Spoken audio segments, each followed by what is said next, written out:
Hi everyone, and welcome to the bench.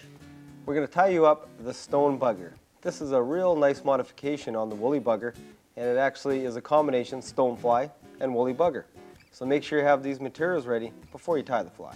For the hook, we're going to use a TMC 2302 size 6. We'll use some Wapsi UTC 70 thread to tie with, some brown marabou for the tail, some .02 lead wire for the weight, some flex cement covered turkey feather for the wing casing, some fiery brown Angora goat for the dubbing, and for the legs, some Hungarian partridge. Make sure your hook is well adjusted in the vise. And first off, before we even tie on the thread, we're going to tie on some weight, and we're going to use some .02 lead wire. So we'll just do a nice wrap on here, and I like to wrap about 2/3 of the hook. The lead weight is now on the hook. I'm going to take my 70 tying thread. This is Ultra Tying Thread by Wapsi. And we're just going to tie a nice base on here.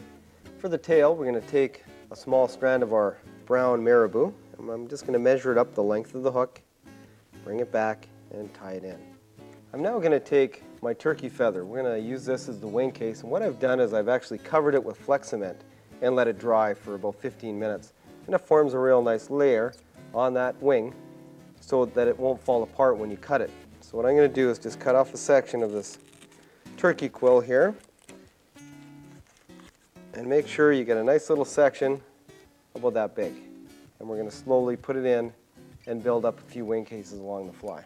Once you've cut out your wing case, you're going to notice that you have a flex cemented side that's fairly shiny and a matty side, a kind of a dull side. Make sure that the silver side or the glossy side that you flex cemented is down, and tie in the wing case.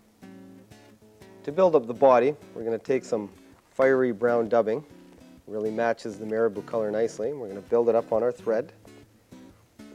And once we have a nice little layer built up on the thread, we're just going to wrap it forward and keep the bottom, the back of the fly, fairly thin. Don't build it up too high. I've taken a Hungarian partridge feather, and I've actually trimmed out a V in the feather just to form some legs. And I'll show you how to do the V.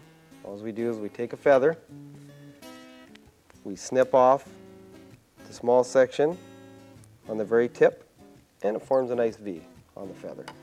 Now we're going to insert this on the fly, just put it right on top,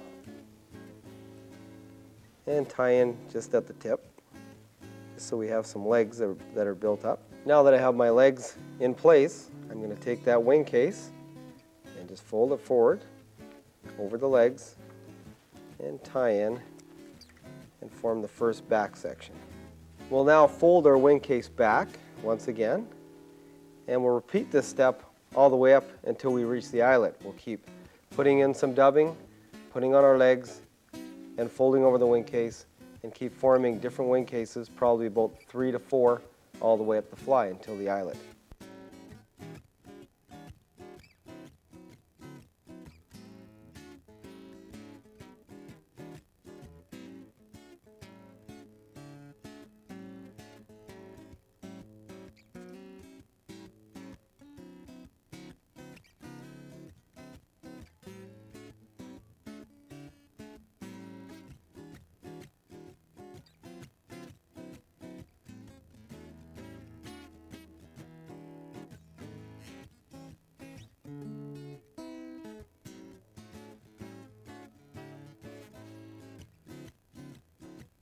And there's the last segment going on.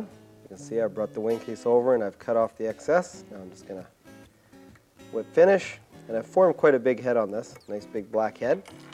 So we will whip finish that off. And I do like to apply head cement on this fly, mainly because it is a bigger fly and I want that big black head to show off a little bit. So I'll put a nice dab of head cement on there. And there's the finished fly. Well, there it is, the finished stone bugger.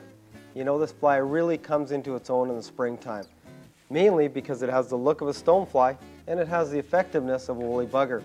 The way I like to fish it is cast it out, allow that fly to bounce along the bottom rocks, just like a stonefly would, and allow it to tail out and retrieve it like you would a woolly bugger. Very effective pattern. Give it a try. I know you're going to like it.